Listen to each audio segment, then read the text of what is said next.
Rivaldi, Eka, Sandi, Hadi, Supriyanto, Eko Ramdhani, dan Jaya. 7 terpidana kasus pembunuhan Vina dan Eki ini diperiksa Bareskrim Mabes Polri di 2 rutan berbeda di Bandung, Jawa Barat. Pemeriksaan dilakukan untuk menindaklanjuti laporan dugaan keterangan palsu yang dilakukan Aep dan Dede yang merupakan saksi dalam kasus itu. Laporan kami terkait laporan kami terhadap saudara Aep dan Dede, itu yang kami tahu. Itu soal keterangan, memberikan keterangan palsu di bawah sumpah, keterangan tidak benar. Ini kan satu demi satu sudah kami sedang susun, Kami perkirakan paling lambat kalau misalnya minggu ini kami bisa kerja, kalau enggak paling lambat mungkin minggu depan kami sudah akan masuk ke PK. Selain pemeriksaan 7 terpidana, saksi dalam kasus pembunuhan itu juga diperiksa oleh tim sus yang dibentuk Kapolri. Tim sus sudah bekerja sekitar 1 bulan dan telah memeriksa 20 saksi, salah satunya adalah Liga Akbar. Sebelumnya Liga Akbar sudah menjadi saksi dalam sidang PK Saka Tatal. Dalam kesaksiannya, Liga mengaku memberikan keterangan palsu karena tekanan. Telah menentukan, sudah mendapatkan kronologis yang sebenarnya sebelum kejadian Eki dan Vina ditemukan tewas. Sebelumnya pada Juli lalu, Kapolri Jenderal Listio Sigit Prabowo sudah menyampaikan komitmen dalam pengungkapan kasus kematian Vina dan Eki. Kapolri bahkan menurunkan Irwasum dan Propam untuk melakukan pendalaman kasus ini. Pendalaman sedang kita lakukan, Propam kita turunkan, Irwasum kita turunkan untuk melakukan pendalaman terkait dengan peristiwa yang ada. Walaupun sudah terjadi 8 tahun yang lalu 2016, namun tentunya kami memiliki kewajiban untuk melakukan pendalaman sehingga kemudian pada saatnya setelah semuanya lengkap kita akan sampaikan kepada masyarakat secara transparan tentang fakta-fakta yang kita temukan. Kasus kematian Vina dan Eki pada 2016 lalu masih menjadi tanda tanya. Belakangan muncul perdebatan kematian keduanya karena pembunuhan atau kecelakaan. Peggy Setiawan yang sempat dijadikan tersangka menang di pra-peradilan karena dinilai tidak terbukti melakukan kejahatan. Sementara 1 terpidana yang sudah bebas, Saka Tatal, kini sedang berjuang di pengadilan untuk peninjauan kembali sebagai upaya dibebaskan dari cap terpidana pembunuhan. Akankah turun tangan Mabes Polri mampu menguak fakta sebenarnya kasus pembunuhan ini? Tim Liputan, Kompas TV.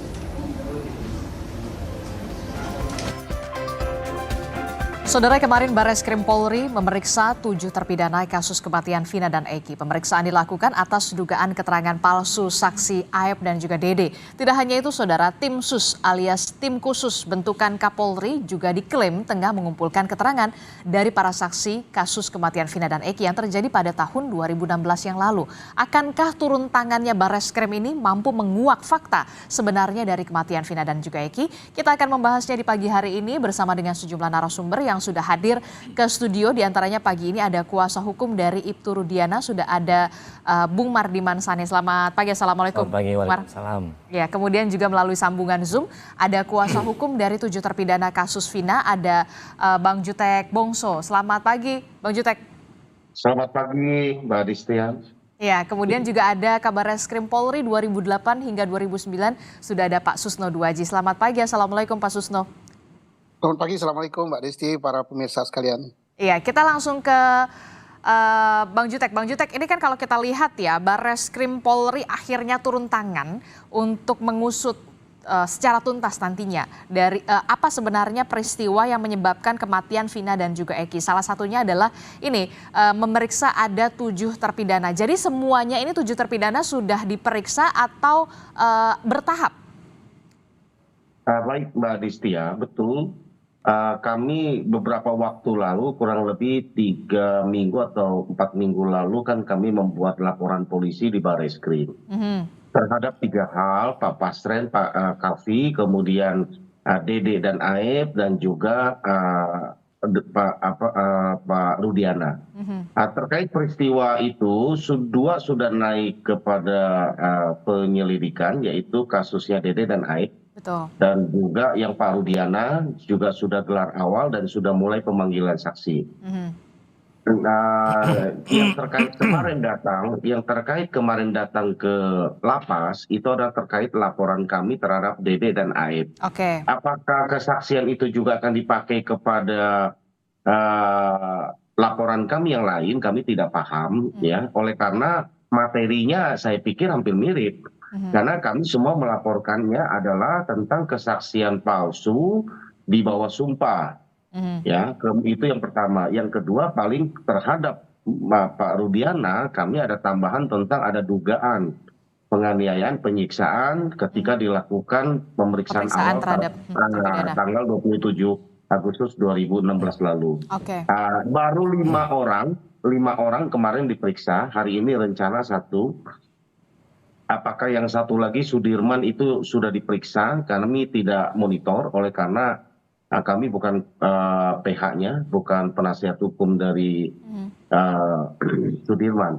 Demikian Mbak Adistia. Oke, jadi kemarin ini sudah ada 5 terpidana yang diperiksa, kemudian hari ini 1, sementara yang 1 atas nama Sudirman ini belum termonitor ya. Nah, ini penyidik Barreskrim termasuk juga tim sus yang memeriksa atau memeriksa ke 5 terpidana kemarin, dan apa saja fokusnya pertanyaan terhadap para terpidana kemarin ini? Ya, saya pikir kan itulah tujuan awal kami untuk memberikan kesempatan kepada teman-teman penyidik mendukung statement dari Bapak Kapolri dan juga Bapak Kabak Reskrim untuk membuka secara jelas dan terang peristiwa ini dari awal. Ya, makanya kami memberikan ruang dengan melaporkan yang kami duga ada masalah dari awal. Sehingga penyelidikan ini dapat dilakukan dari titik nol. Sehingga peristiwa ini dapat dihadirkan secara terang benderang. Sebagaimana kita tahu, peristiwa ini kan akibat dari cerita keterangan dari Aib dan Dede di tanggal 31 Agustus 2016. Ya itu aja kita uji, apakah cerita itu dimulai dari sana, yang diawali dari kecelakaan atau pembunuhan, ataupun ada peristiwa tanggal 27 Agustus 2016, kan gitu. Oke, Bung Mar, bagaimana ini respon Anda soal kuasa hukum dari 7 terpidana ini juga melaporkan Ibtu Rudiana dan juga atas dugaan penganiayaan dan juga penyiksaan kepada 7 terpidana tersebut pada saat pemeriksaan. Bagaimana, apakah sudah diperiksa ke Barreskrim Mabes Polri? Yang pertama kita hargai, itu hak masing-masing. Ya. Tapi sekali lagi di kesempatan ini saya selalu menegaskan semua tuduhan terhadap Pak Rudiana itu secara tegas dan jelas kita menolaknya. Sebagai kuasa hukum, tentunya pendampingan kami tidak hanya melulu pada persoalan hukum. Secara psikologis, kemudian juga hal-hal yang kira-kira bisa menguatkan Pak Rudiana secara psikis itu pun kita lakukan. Nah, perlu saya jelaskan di sini bahwa beberapa kali saya ketemu Pak Rudiana, beliau ini orang yang, ya bukan karena saya lawyernya ya, tapi karena saya memang pertama kali ketemu beliau itu, saya juga berpikir bahwa sama, kita semua kan lebih baik membebaskan 1000 orang bersalah daripada menghukum 1 orang tidak bersalah. Saya kira itu semua semangat kita. Tapi ketika saya bertemu dengan Pak Rudiana, saya melihat bahwa ada originalitas dari beliau. Tidak ada yang ditutup-tutupi dalam persoalan ini. Nah, kalaupun ternyata sekarang Kapolri bikin tim sus, kemudian ada pemeriksaan, ya itu saya kira hal yang normal saja. 1-2 hari yang lalu, saya biasa kontak dengan Pak Rudiana, ya kami lawyer tidak diberikan tembusan, karena memang kan ini bukan panggilan dalam rangka pemeriksaan sebagai dalam pelaporan. Yang saya tahu ya, yang saya tahu Pak Rudiana ke ke Barreskrim atau ke Mabes itu dalam rangka silaturahmi atau mungkin ada pemeriksaan internal. Pemeriksaan internal, ya, berarti tidak didampingi oleh kuasa hukum ya? Tidak didampingi oleh kuasa hukum. Bahkan di samping saya mengetahui langsung dari Pak Rudiana bahwa dia ke Mabes, saya juga tahunya justru dari media. Oh, bukan dari klien Anda sendiri? Tidak, dari klien saya iya, tapi itu secara lisan. Oke, by phone? By phone, dia bilang, Bang izin saya sekarang lagi di Bareskrim bersama dengan teman-teman penyidik di tahun 2016. Oke. Mereka dipanggil semua untuk di Pemeriksaan. Ya, saya tidak bilang itu pemeriksaan ya, cuma dia bilang kami lagi di Bareskrim, mohon doanya. Yang jelas saya akan menceritakan seterang-terangnya tanpa ada saya tutupi sedikit pun terhadap persoalan ini. Itu kata beliau. Oke, jadi memang Ibtu Rudiana diperiksa begitu ya, pemeriksaan internal termasuk juga penyidik pada saat kasus itu berlangsung ya? Ya, yang saya dapat informasinya begitu. Oke, dan itu memang dari Ibtu Rudiana ya? Ya, yang saya dapat informasinya begitu, cuman materi pemeriksaannya apa, apakah diperiksa atau hanya diajak ngobrol atau gimana, saya tidak sampai ke sana. Yang jelas sudah 3 malam berturut-turut beliau itu ada di Bareskrim. 3 malam? Ya, 3 Dari malam. Dari tanggal? Dari hari, ini hari apa ya? Selasa, dari hari Minggu, Sabtu malam Minggu ya, kalau saya nggak salah. Ya, sekitar itulah. Akhir pekan kemarin berarti ya? Ya. Akhir pekan kemarin, Ya. terakhir by phone? Ya, jadi beliau bilang ke saya, Mas Mardiman mohon izin saya masuk Jakarta, kira-kira dia bilang begitu. Saya ada pemanggilan atau saya ada, nah dan itu relevan dengan berita yang ada di media bahwa polisi Kapolri membentuk tim sus. Nah materinya saya nggak tahu. Oke, tapi masih keyakinannya sama kalau memang anak dari Ibtu Rudiana, klien Anda, memang meninggal akibat dugaan pembunuhan. 1000%. Kalau keyakinan. Ini pembunuhan, ini kriminal. Dan itu disampaikan juga pada saat kemarin pemeriksaan di Mabes Polri. Saya tidak tahu materinya. Jadi saya tidak tahu materinya, Pak Rudiana ditanya apa, Pak Rudiana diperiksa soal apa, saya tidak tahu materinya. Yang jelas sebagai polisi ya tentunya dipanggil oleh atasan ya wajib datang gitu ya. Saya kira itu aja sih substansinya. Tapi sekarang memang sudah masuk ke ranahnya Bareskrim, termasuk juga tim sus juga sudah dibentuk oleh Kapolri. Respon Anda? Bagus sekali supaya kita membuat persoalan ini terang benderang. Ya kan? Jadi saya bilang sama Pak Rudiana, Kang Rudi jangan takut sedikit pun. Ya, karena kalau bersih kenapa takut? Kalau takut ya berarti tidak bersih. Nah, sehingga saya bilang sama beliau ya, Anda yang melakukan ini, kemudian Anda yang menjalani ini di tahun 2016, pertanggungjawabkanlah apa yang Anda lakukan. Selama itu sesuai dengan aturan yang berlaku, kenapa harus takut? Oke, saya ke Pak Susno. Pak Susno, ini sudah ditangani oleh Bareskrim Mabes Polri dan juga termasuk Kapolri ini sudah membentuk tim sus. Apakah ini memang bisa dikatakan sudah memang betul itikat baik dari Kapolri dan juga Polri untuk benar-benar mengusut kasus ini secara tuntas dan juga terang benderang? Apakah nanti akan mudah? Pertama, kita memberikan respon penghargaan yang setinggi-tingginya kepada Bapak Kapolri, kepada institusi Polri yang telah membentuk tim sus yang akan memeriksa atau mengeksaminasi daripada peristiwa penyidikan tahun 2016 sampai dengan sekarang. Itu kita acungi jempol. Itu yang diharapkan oleh seluruh rakyat Indonesia dan itulah yang akan membuat terang perkara ini dan itulah yang akan mengangkat derajat dan martabat Polri dan kepercayaan rakyat pada Polri. Jadi saya yakin tidak ada yang ditutupi, semua terbuka. Kalau bersalah di internal dikatakan bersalah, kalau benar ya katakan benar dengan segala buktinya. Ini bagus sekali. Yang kedua, kita respon positif dan bagus sekali bahwa laporan daripada pengacara teman-temannya Pak Jutek itu direspon, itu bagus sekali sehingga apa dugaan selama ini kepada institusi Polri dan kepada Pak Rudiana, kepada yang lain-lain akan terungkap. Karena ini bagus sekali. Saya tadi sangat senang dengan pengacara Pak Mardiman mengatakan di selaku pengacara Rudiana, bagus ini supaya terang. Kalau tidak bersalah kenapa takut gitu. Nah nantinya ini sumbernya akan terungkap daripada siapa namanya Aep dan Dede. Ya. Tapi kan Aep ini sampai sekarang posisinya belum diketahui keberadaannya, Pak Susno. Saya kira Mabes Polri sudah tahu dan saya yakin dia sudah diperiksa. Hanya mungkin supaya tidak gaduh itu tidak perlu dipublikasi. Dan percayalah tadi ada statement Pak Kapolri, kalau sudah selesai nanti kita akan sampaikan kepada masyarakat. Nah ini luar biasa ini. Dan ini sangat menguntungkan juga untuk Pak Rudiana. Karena Pak Rudiana ya selama ini kan dituduh berbohong, dituduh merekayasa, dituduh segala macam. Nah, benarkah itu? Apakah itu inisiatif dia? Ataukah dia, Pak Rudiana, menyebut nama tersangka yang kelak kemudian menjadi terpidana? Itu dari mulutnya sendiri, dari inisiatifnya sendiri, atau dari orang lain? Ini akan jelas semua itu. Nah, dengan demikian kita sangat berterima kasih.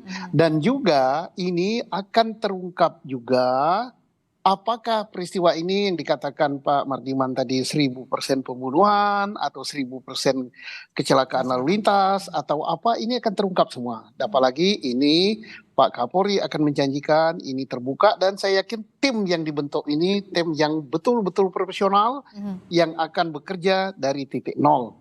Nah, ada satu yang terkait dengan keterangan bohong ya. Kemarin saya di Cirebon sempat menanyai, bukan di Cirebon, di Bandung. Waktu acara di Maranatha, saya bertanya kepada siapa Dede, apakah kamu memberikan keterangan seperti A, B, C, D, E, F di pengadilan Cirebon? Dia katakan dia tidak datang ke pengadilan. Kemudian, apakah kamu disumpah dalam keteranganmu itu? Dia katakan tidak disumpah. Berarti Dede tidak perlu takut karena keterangan dia tidak dibawa sumpah dan tidak di depan pengadilan. Demikian, terima kasih.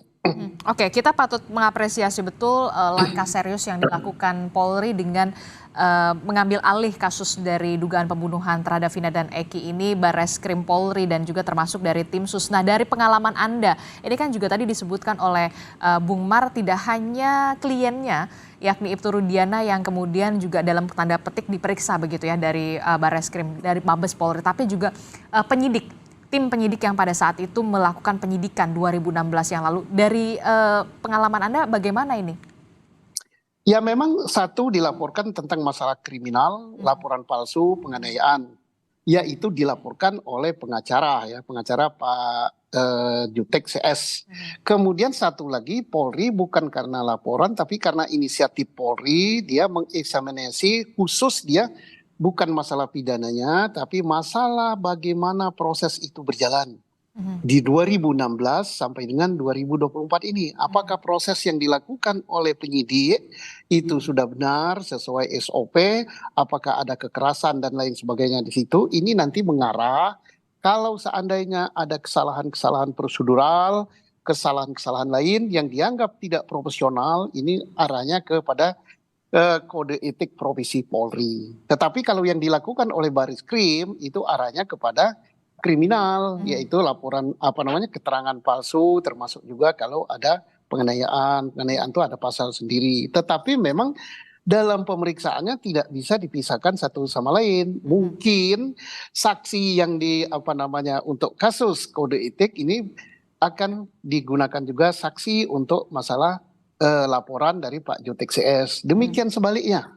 Jadi artinya sejajar. Pemeriksaan yang dilakukan untuk examination jalannya pemeriksaan dan penyelidikan 2016 sampai dengan sekarang, dan pemeriksaan kriminal atau laporan polisi terkait dengan keterangan palsu dan penganiayaan itu hampir sama. Hanya tersangkanya, bukan tersangka, atau siapa yang akan dijadikan terlapor ini berbeda. Oke, baik. Ini perlu diapresiasi langkah dari Kapolri dan juga Polri khususnya untuk benar-benar membuat secara terang benderang agar juga tidak gaduh ya Pak Susno ya di publik ya, karena ini sudah terlalu lama sekali memang kasusnya ya, dan baru mencuat lagi. Oke, saya ke Bung Jutek. Bung Jutek, jadi sebenarnya kalau dari kuasa hukum Anda begitu ya, untuk klien Anda begitu 7 terpidana ini berarti ada 2 laporan ya? Ada 3. Ada 3 laporan, apa saja itu? Pak Pasren dengan Kavi, kemudian Dede dan Aib, dan Pak Rudiana. Yang pertama apa, Pak Jutek? Pak Pasren dan Kavi, Pak RT dan anaknya. Yang alibi teman-teman saat itu kan mereka menginap di rumahnya Pak RT, lalu dibantah oleh Pak RT dan Kavi. Padahal Kavi itu menemani para terpidana ini sampai pagi. Itu kita uji siapa yang benar, gitu loh. Ya kan? Nah, kalau mereka ada di rumah Pak RT, artinya mereka nggak mungkin lakukan pembunuhan itu, Mbak Adistia. Kemudian, kenapa Dede dan Aib? Dede dan Aib ini kan sumber masalah informasi yang menurut Pak Rudiana dia dapatkan dari mereka cerita ini, sehingga timbullah proses penyelidikan dan sebagainya. Pak Rudiana sendiri kita persoalkan oleh karena membuat laporan dan melakukan penyelidikan sendiri tidak sesuai dengan apa yang diatur dalam KUHP, dan diduga ada dugaan penganiayaan dan intimidasi, sehingga timbullah keterangan yang kita duga dalam keadaan terpaksa. Dan hal-hal ini yang kita uji dan memberikan kesempatan seluas-luasnya kepada teman-teman penyidik Mabes Polri untuk mengungkap peristiwa ini apa benar apa tidak. Kalau ini semua yang kami laporkan ini terbukti, artinya peristiwa itu tidak mungkin terjadi dan dilakukan oleh klien kami, gitu Mbak Adistia. Oke, pada saat pemeriksaan kemarin terhadap klien Anda 5 terpidana, ini berarti didampingi oleh kuasa hukum Bang Jutek salah satunya, atau memang? Oh iya. Saya dari pagi ada di sana di lapas, makanya ada wawancara saya tadi kan ditampilkan. Saya dari pagi saya dampingi mereka, baru teman-teman karena ini ada 5 yang kemarin diperiksa para terpidana, tim kami mendampingi masing-masing untuk memastikan untuk kenapa ini perlu, ini perintah dalam KUHP bahwa mereka wajib didampingi supaya untuk menyaksikan teman-teman ini tidak seperti tahun 2016 yang lalu tidak didampingi PH, penasihat hukum, bahwa sekarang ini didampingi untuk memastikan mereka itu menceritakan dengan bebas, tanpa tekanan, tanpa ada intimidasi. Yang mereka ceritakan itu yang mereka alami, mereka dengar, mereka lihat. Nah, itu intinya ketika didampingi oleh PH. Karena PH, penasihat hukum ketika mendampingi pemeriksaan, itu bersifat pasif. Hanya mengamati, melihat, mendengar, tidak berkomentar. Dan ketika ada hal-hal yang tidak dia paham oleh klien kami, baru kami sebagai penasihat hukum akan memberikan, ini loh peristiwanya, kamu yakin? Kan kami ini kan sudah tahu kronologisnya. Ketika dia mungkin karena keterbatasan bahasa hukum, pendengaran hukum dan lainnya, dan tidak paham, tugas kamilah mengingatkan, ini loh maksud pertanyaannya, ini nggak nyambung nih yang kamu tanya, yang kamu jawab dengan apa yang ditanya. Kami hanya mengingatkan, kalau dia tetap pada apa yang dijawab itu hak dia, kan gitu. Kami hanya mengoreksi, mengingatkan ini salah contohnya misalnya. Jadi keberadaan kami itu pasif di sana, jadi tidak mungkin akan mempengaruhi penyelidikan yang sedang akan dilakukan, karena hanya kami mengamati, mendengar, menyaksikan, melihat bahwa klien kami dengan bebas. Kami apresiasi tanpa adanya tekanan ya. Kami apresiasi kepada tim Mabes Polri yang kali ini menurunkan tim yang bekerja sangat profesional. Saya sendiri sudah 2 kali diperiksa di Mabes Polri dan sangat profesional. Kami percaya ya mudah-mudahan kasus ini akan cepat terungkap dengan sebenarnya, dengan jalan cerita yang sebenarnya, sehingga masyarakat tidak dibingungkan apakah ini kecelakaan, apakah ini pembunuhan, apakah mereka pelakunya atau ada orang lain pelakunya. Dengan demikian bisa terbuka. Demikian Mbak Adistia. Ada berapa pertanyaan Pak yang masih Bapak ingat ketika kemarin penyidik Barreskrim dan juga tim sus ini menanyakan kepada klien Anda? Kira-kira seputar saya tidak monitor ya berapa banyak pertanyaan, yang jelas pasti standar lah, mulai dari peristiwa kronologis, dari ya pemeriksaan standar lah, dari data pribadi sampai kepada pertanyaan peristiwa itu. Ya saya nggak tahu berapa pertanyaannya, dan itu kami juga tidak boleh sampaikan hasil pemeriksaan itu.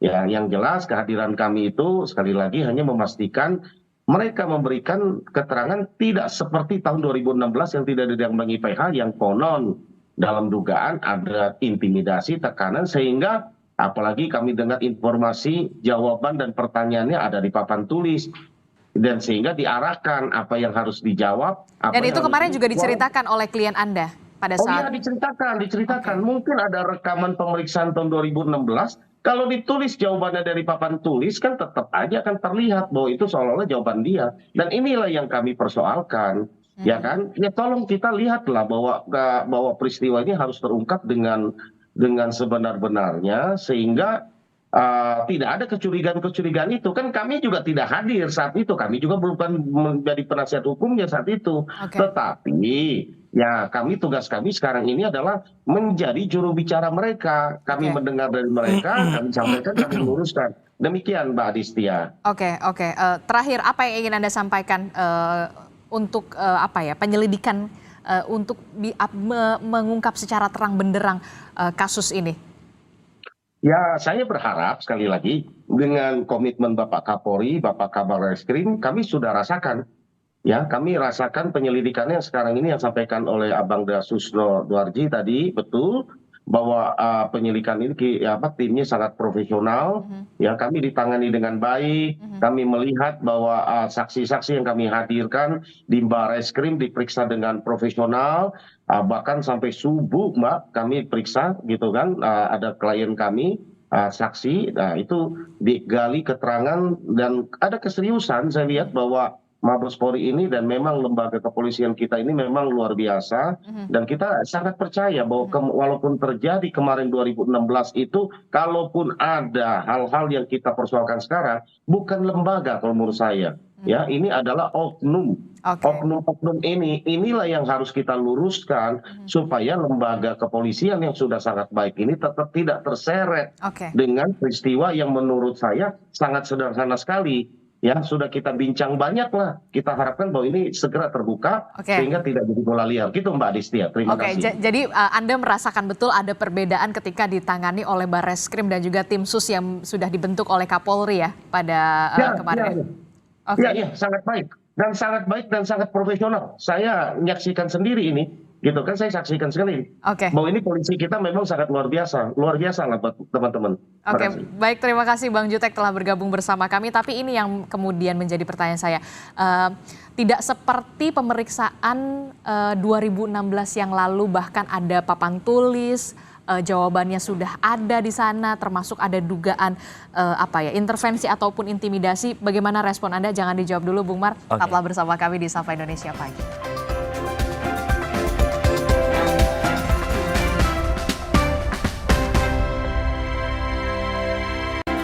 Terima kasih Anda masih bersama kami. Saudara, masih membahas soal Barreskrim yang kemudian saat ini mengambil alih dan juga tim sus yang dibentuk oleh Kapolri untuk membuat secara terang benderang dan juga mengusut dugaan pembunuhan Vina dan juga Eki. Masih bersama saya di studio sudah ada kuasa hukum dari Ibtu Rudiana, Bung Mar.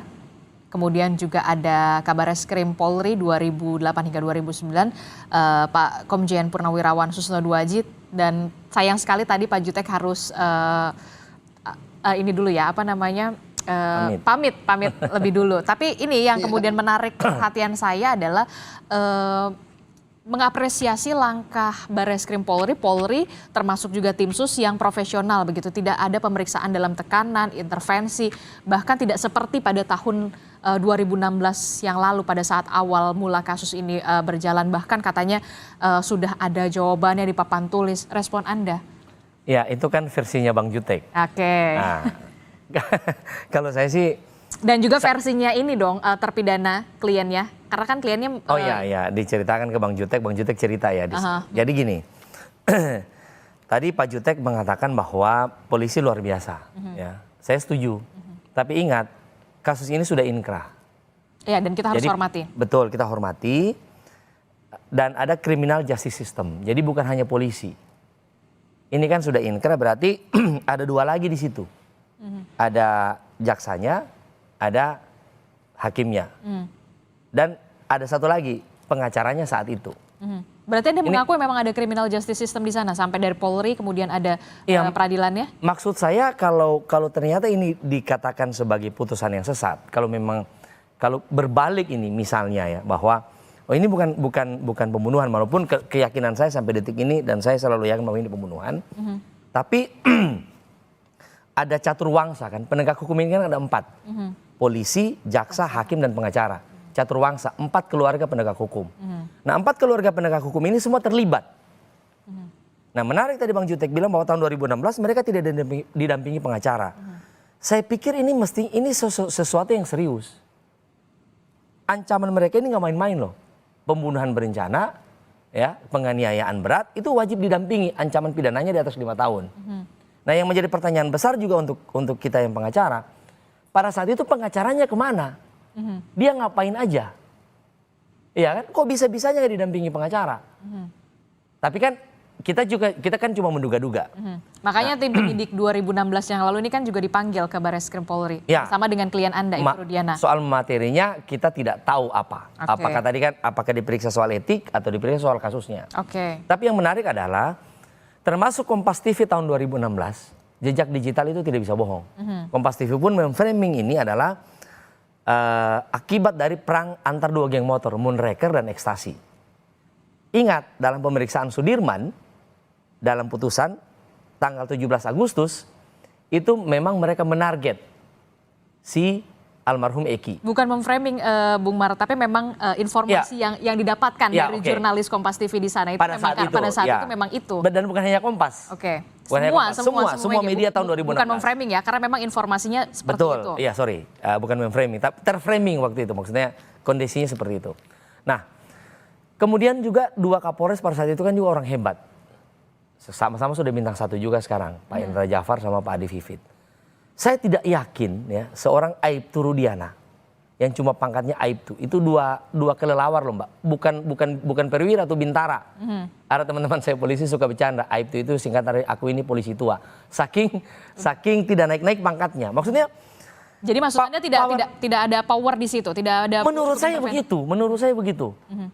Kita bandingkanlah sedikit dengan kasusnya Pak Ferdi Sambo, seorang bintang 2 yang ya kan, beda kasus memang. Tapi kalau kita bicara soal skenario, misalnya ini Pak Rudiana mau menskenariokan, mau mengarahkan, mau mengkriminalisasi, katakanlah begitu ya.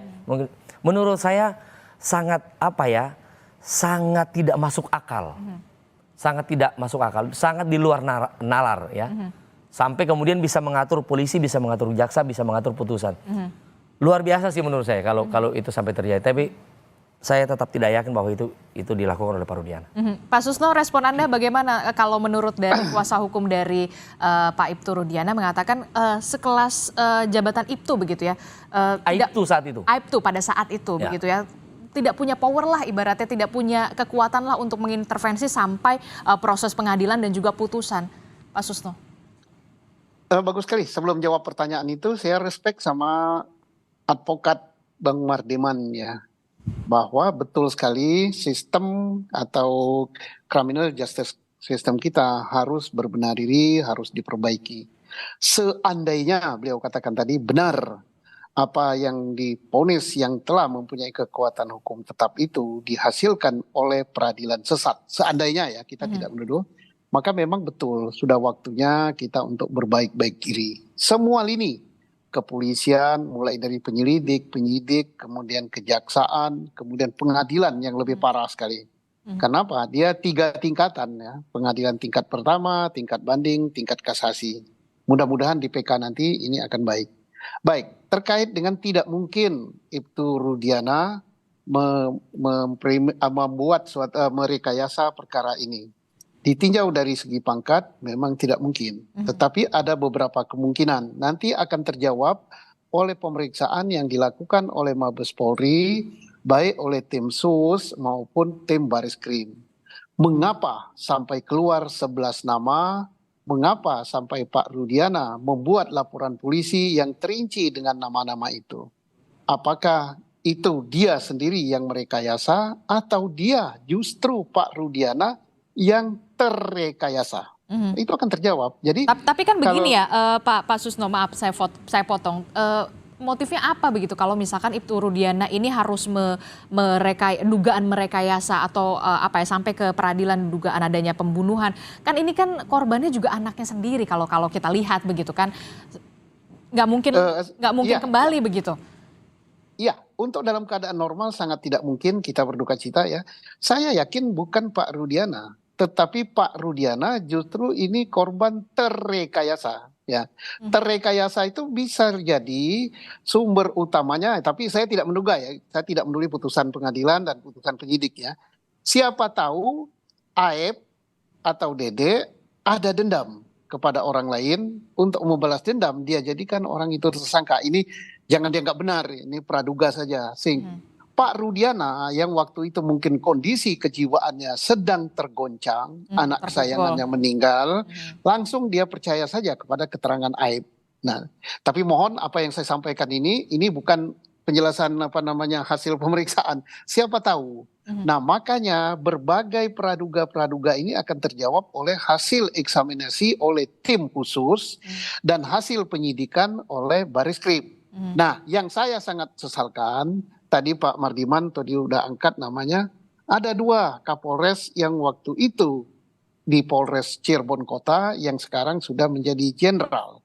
Nah, itu saya yakin diperiksa juga apakah Kapolres tidak menghandle perkara ini, tidak ada gelar, tidak ada apa. Dan harusnya Kok memang bisa diperiksa loh? juga ya, tidak hanya penyidik. Padahal kasus itu viral loh waktu itu. Iya. Iya, viral. Dan mudah-mudahan Baris-Krim ataupun tim SUS, ya kalau tim SUS ini untuk internal, sudah memeriksa 2 mantan Kapolres itu. Kalau betul dia lalai atau dia yang kurang mampu, tidak wajar dia menyandang pangkat jenderal, dan jangan sampai dia lulus nanti bisa-bisa jadi Kapolri, bahaya itu. Ya. Oke, baik.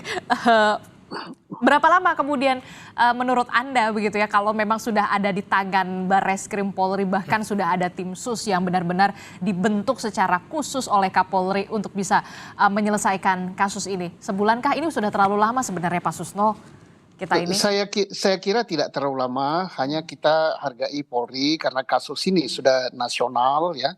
Tentunya redaksi untuk mengumumkan kalimatnya pun harus dipilih gitu kan supaya enak. Saya yakin tidak terlalu lama dan ini akan mengangkat kepercayaan masyarakat pada Polri yang selama ini anjlok, tapi dengan apa yang dilakukan oleh Pak Kapolri ini kita salut ya. Walau kita juga tidak langsung soudon menuduh yang dulu itu salah, tidak, tapi kita hargai. Pertama yang dihargai yang sudah terbukti nyata bahwa tim sekarang profesional, bagus sesuai harapan masyarakat. Yang ngomong bukan saya, itu bagus. Yang dulu apakah tidak profesional, kita tunggu hasil pemeriksaan dari Mabes Polri. Anda meyakini optimis bulan Agustus ini bisa selesai, Pak Susno? Insya Allah minimal kita sudah dapat bocorannya gitu. Oke, berarti ya kita mudah-mudahan sampai dari awal sampai akhir ini kita kawal terus begitu ya kan, sampai bulan Agustus ini mungkin nanti Kapolri juga nanti akan mengumumkan secara langsung, kan kita nggak pernah tahu. Semoga. Gitu. Terakhir, yang ingin Anda sampaikan singkat saja. Yang ingin saya sampaikan, biarlah ini semua berjalan sebagaimana mestinya. Oke. Yang sudah lurus tetap saja lurus, dan yang belum lurus kita luruskan bersama. Tidak ada tendensi apapun dari kami para pengacara ini, meskipun ada istilah pengacara maju tak gentar bela yang bayar gitu ya. Tapi sekali lagi ini semua kita hargai sebagai sebuah proses. Sebagai sebuah proses untuk pendewasaan hukum di negeri kita. Banyak kasus-kasus seperti ini, tapi kebetulan ini yang mencuat. Mudah-mudahan ini dijadikan sebagai tonggak untuk pemeriksaan. Terkhusus untuk klien saya Pak Rudiana, saya selalu mengatakan kepada dia, Kang, apapun yang terjadi di tahun 2016, hadapi, ya jalani dan katakan yang sebenarnya. Seperti tadi Pak Susno bilang, jangan-jangan beliau ini juga korban terrekayasa. Menarik tadi nih kata-kata beliau nih, ya. Beliau tidak bermaksud merekayasa, tapi akhirnya menjadi terrekayasa. Oke, ini kita luruskan sama-sama. Tapi saya hakul yakin sampai detik ini yang terjadi dengan putusan pengadilan yang sudah inkrah, itulah yang sebenarnya. Itu keyakinan saya. Terima kasih. Oke, kita akan kawal terus media, hampir seluruh media di Indonesia ini memang masih fokusnya, spotlightnya ini masih terus mengawal kasus dugaan pembunuhan Vina dan juga Eki ini memang harus diungkap secara terang benderang. Terima kasih Pak Susno telah bergabung bersama kami. Kemudian juga ada Bung Mardiman Sani. Terima kasih sudah bergabung. Terima kasih Pak Jenderal. Selamat pagi, Assalamualaikum Bapak-Bapak, sehat selalu.